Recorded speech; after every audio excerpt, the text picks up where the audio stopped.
Good morning. This is the first Stats Chapter 8 video, and the topic for Chapter 8 is confidence intervals. Today, we will just introduce what a confidence interval is and what it means and what it does and how to interpret one. We will not get to the how to actually calculate it. We will save that for our live lesson on Wednesday. So here's kind of what we're going to talk about today.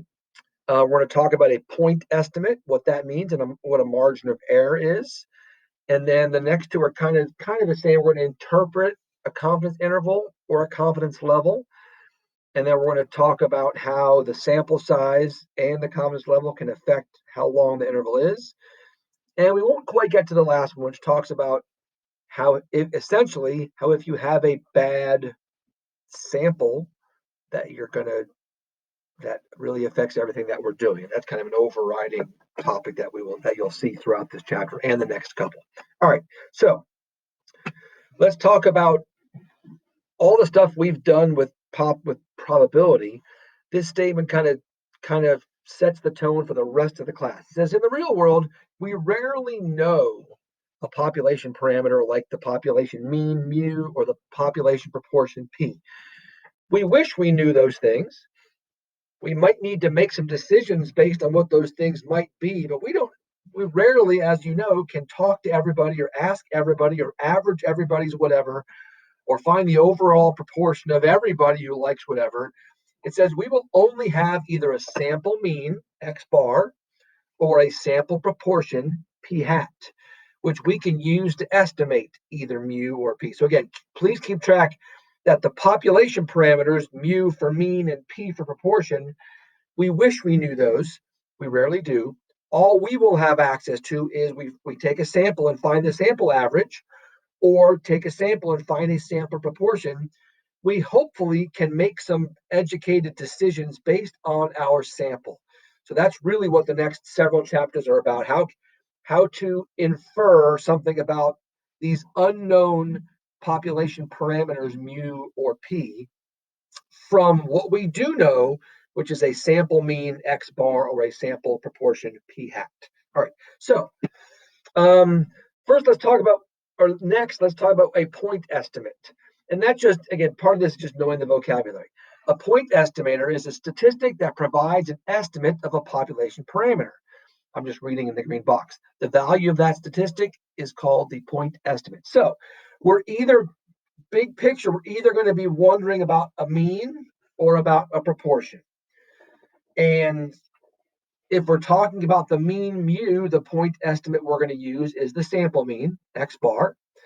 And if we're wondering about an actual population proportion p, our point estimate, which is kind of like our best guess, will be the sample proportion p hat. And then this last sentence, just remember, it says we are never sure if our point estimate is correct. We're never proving anything. We don't want to use words like sure or we know or we've proven. We're going to talk about how confident we are. But all we have for the best guess for our mean is our sample mean. And our best guess for an actual population proportion, P, would be our sample proportion, P hat. So the point estimate is kind of our best guess for either the population mean or proportion. Oh, no, I have to go like this. And then we're going to create what's called a confidence interval. It says we will create a confidence interval with our point estimate at the center. So picture an interval goes from here to here. The middle of the interval is going to be our point estimate, either the sample mean x bar or the sample proportion p hat.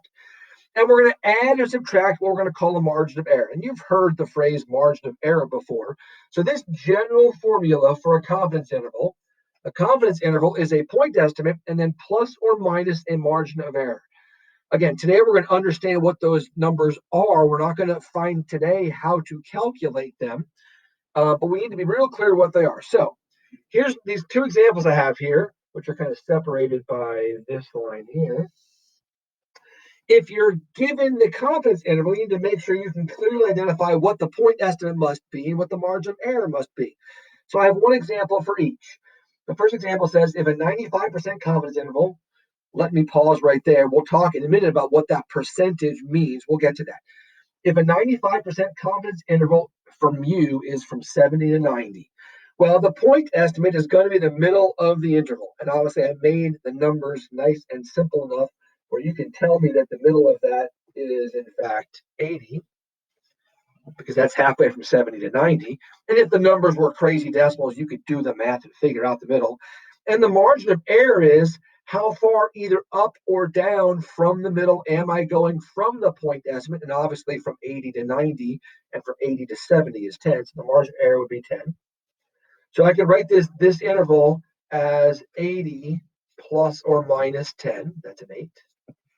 That's that interval for the mean mu of whatever the context is. And the second example gives an example of a confidence interval for proportions. It says if a 95% confidence interval for P is from 0.31 to 0.39, remember P is a proportion, so these numbers have to be between 0 and 1. It wouldn't make any sense for a confidence interval from P to go from 8 to 13 because a proportion can't be 8 or 13. 8%, 13%. So, but similarly here, the point estimate is the middle. So we find the middle between 0.31 and 0.39, which is 0.35. And then how far am I going from 0.35 up to 0.39 or down to 0.31? That would be 0.04. So I could write this interval as 0.35 plus or minus 0.04. That is the point estimate plus or minus the margin of error. The point estimate, remember, that's going to be my sample proportion or my sample mean. The margin for error, or the margin of error, we'll worry tomorrow about where that number's coming from. But that's what a confidence interval is. Okay. Now let's talk about that percentage, that confidence level. It says the confidence level C, which will be a percentage, tells us how confident we are that our interval captures the population parameter, mu or P. And we're going to use the word capture. Like if the interval goes from here to here, we're going to be 95% confident that that interval captures the actual population parameter mu or P. Remember, we don't know what mu is. We don't know what P is. All we have is our sample proportion P or our sample mean X bar. We are from that sample mean or proportion going to create this interval, and we're going to be C% confident that our interval captures the actual parameter that we're wanting to find. And then just a couple of things. 95% is by far really the most common confidence interval. Most of the time, a problem will tell you what percentage of confidence, what confidence level it wants. If it doesn't, we're going to default to 95%. And then I just put a note in, you almost never see a confidence level less than 80%. Either 80 or 85 or 90 or 95 or 96 or 98 or 99, those are all kind of reasonable. How confident you're going to want to be might depend on the context and how sure you need to be that you're right, depending on, again, what the context or the cost or whatever. But that's what the confidence level is. And then let's just remember this last thing. It says, remember, we're never sure if our interval actually captures the parameter. We don't know. Now, we have two things here that are important. I just kind of breathe through them. It says if we want to be more confident, our interval will have to be wider. Let's think about that. Let's say here's my interval. Let's say I'm 80% confident that this interval captures mu. If I want to be 90% confident, I'm going to have to get a little bigger. Now I can be 90% confident that mu is in this interval. If I kept getting bigger and bigger, I could be 95% or 99%. So you do need to know that if you want to get more confident, if you want a higher confidence level, that's in fact going to widen the interval. And this last thing, which I will underline in red, you should also know what the sample size will do. This should also make sense. If I take a sample of people and find that sample average salary, and from that create this confidence interval, if I only sample 5 people, I'm not sure how confident I can be that that interval that I create will capture. But if I sample 5,000 people, whatever interval I create is much more likely to capture the actual population parameter. So in general, increasing sample size will make the interval shorter. And there's benefits to having a shorter interval. Like if I said, I'm 99% confident that the mean salary is between $1 and $1 million, that doesn't do me much good. That's not very helpful. But if I can narrow it down to the I'm 95% confident that the mean salary between $80,000 and $90,000, that may be more useful. So there is value to wanting the interval to be smaller. So it's kind of contradicting, or they work against each other. If you want to be more confident, you have to make the interval wider. And then to counteract that, if you want the benefits of a shorter interval, you would have to increase the sample size. Just be aware of what both of those things will do to an interval. More confidence makes it wider, bigger sample size makes it shorter. And then the last thing for today, but this is extremely important, is let's talk about interpreting a confidence interval. Because as this top says, when you get to my test or the AP test, the question will invariably say, calculate and interpret a 95% confidence interval for mu or for p. So again, we'll worry about how to calculate it tomorrow. As for interpretation, there is, like with several things around here, a kind of a cookie cutter template I want you to use whenever you interpret a confidence interval. And if you say the same thing every time, you'll always be in good shape. So I have one example of each here. So first example says the 90% confidence interval for P is from 0.72 to 0.84. And you're asked to interpret that. So this interpretation, other than putting the individualizing it to this problem, the interpretation would be this. We are 90% confident that the interval from 0.72 to 0.84 captures the population proportion P. And then I gave the context, the proportion of all American 17-year-olds who like pizza. So we are confident that the interval from there captures the population proportion P. Those things that underline in red will always be there when you're interpreting a confidence interval for a proportion. You're gonna change how confident you are based on the confidence level. Obviously, you'll change the interval based on the actual interval. And then you will change the context, but you must give the context. You just say captures the population proportion P, and you don't say what P represents, you will not get full credit. So that's the interpretation of a confidence interval for P.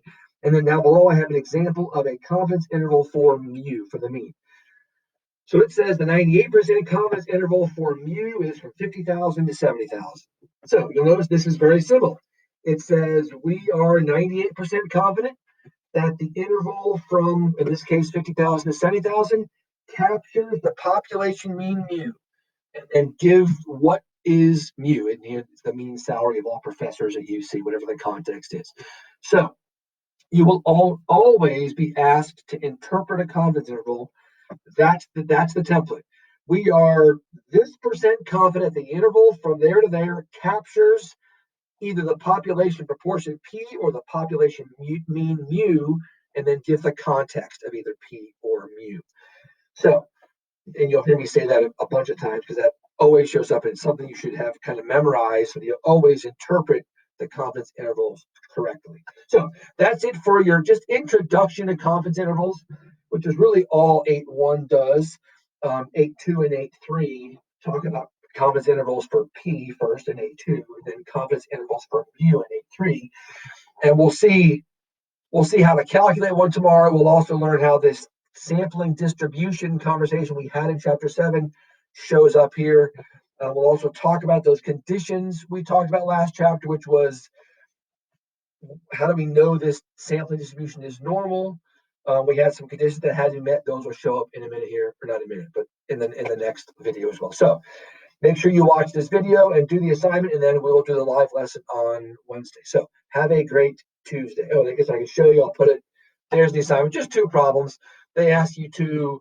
It asks you to find the confidence interval, find the point estimate, find the margin of error, and then just answer one question about the confidence interval. Just like, do you understand what a confidence interval is telling us? So there you have it. Enjoy the rest of your day.